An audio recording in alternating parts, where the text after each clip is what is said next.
شہزادی اور بونوں کی کہانی، ایک خوبصورت اسلامی اور دلکش کہانی۔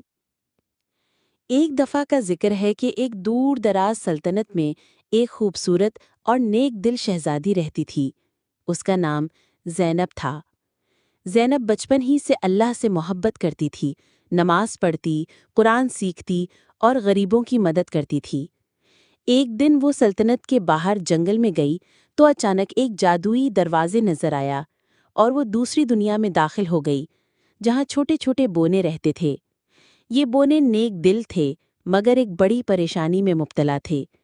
ان کی بستی پر ایک ظالم جن کا قبضہ ہو گیا تھا جو انہیں اللہ کا نام لینے سے روکتا تھا۔ شہزادی زینب نے ان کی حالت دیکھی تو بہت افسوس ہوا۔ اس نے اللہ تعالیٰ سے دعا کی، میرے پیارے اللہ، ان مظلوموں کی مدد فرما اور مجھے ان کا سہارا بنا۔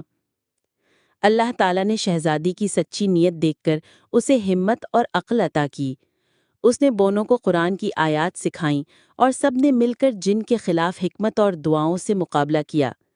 ایک رات سورۃ الفلق اور سورۃ الناس پڑھ کر سب نے اللہ سے پناہ مانگی تو وہ ظالم جن چیختا ہوا وہاں سے بھاگ گیا۔ بونوں کی بستی میں خوشی کا سما ہو گیا۔ انہوں نے شہزادی کو ایمان کی رانی کا لقب دیا۔